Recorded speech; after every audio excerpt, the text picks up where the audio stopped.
Thanks for joining us. This is part 2 of our trip to Secrets Moxché. I am normally an early riser, even when on vacation. I usually get up and grab a coffee and a snack from the cafe and find a place to sit for the day while my husband sleeps a bit later. I did do a partial tour of the resort this morning before committing to a set of pool chairs.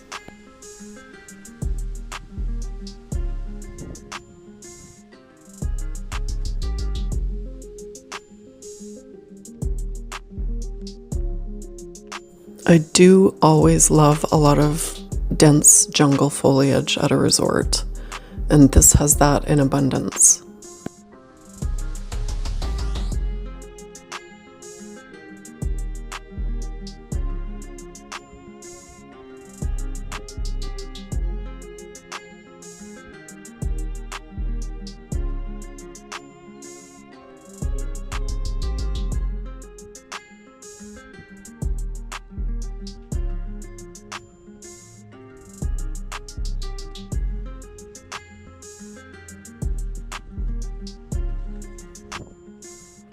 It's no secret that this resort does not have the best beach, so if that really matters to you, you may want to consider a different resort. That being said, the water is fairly clear, and if you do make it into the ocean here, be very careful where you step, as there are plenty of rocks, stumps, and other debris. You may even want to consider wearing water shoes. The elephant in the room is the large sandbags, which were placed in the water recently to prevent erosion. There's no disputing it, they are an eyesore, but it is what it is. There are, however, some really incredible pools, each one with its own vibe. If you can look beyond the erosion barriers, the beach itself is really quite nice, and there's plenty of seating and palapas to choose from.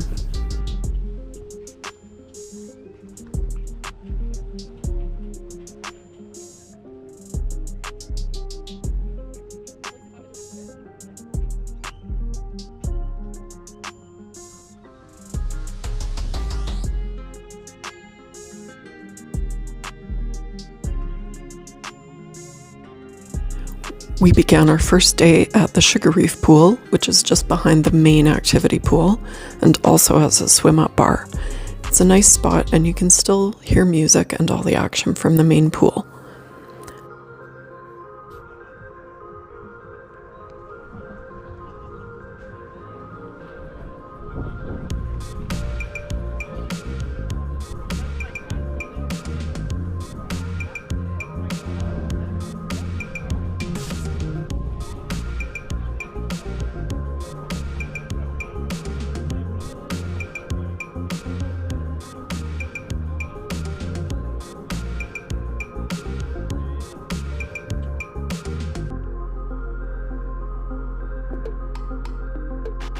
We decided to go for breakfast at the Observatory, which is located on the top floor of the main building.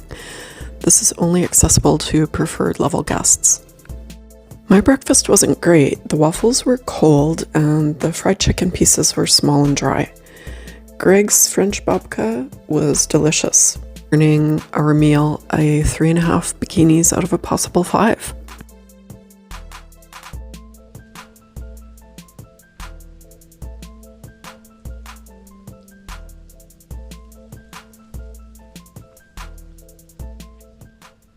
Later that afternoon, we moved over to the Cross Pool, which is located basically in the center of the resort. This quickly became our favorite pool. It's much more chill, and there's soft music playing from a speaker tucked into the foliage.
Lunch was mostly a miss. The wings and pizza were average, but the beef nachos were basically inedible. They had used fake cheese sauce, which made them soggy. This meal earned a 2.5 bikinis out of 5.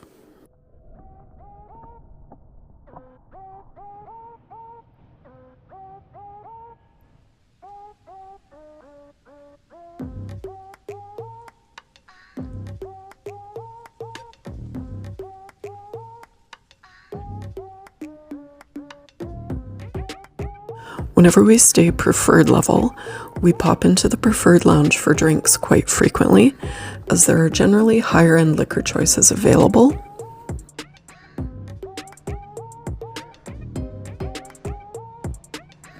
Another great spot for better mixology is the Dark Horse Sports Bar, which opens at 5 p.m. daily.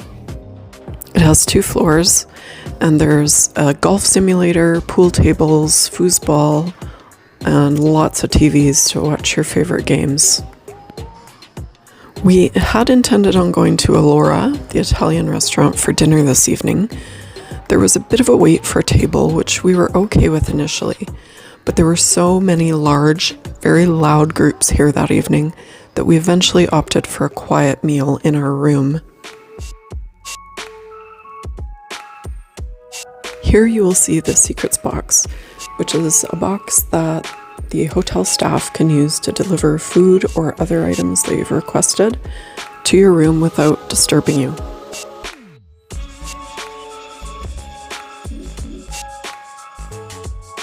Greg's roasted chicken was the star of this meal. It was juicy and tender, just cooked perfectly. The tortilla soup was average, and the duck crepe was very tasty. The panna cotta was a nice light dessert, fruity without being too sweet. The room service meal earned 4.5 bikinis out of 5.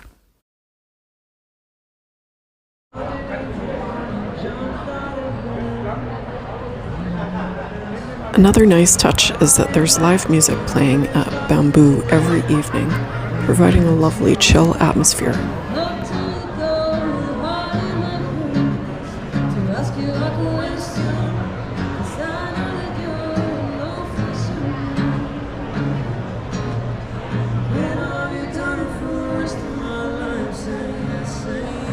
We really hope you found this video helpful.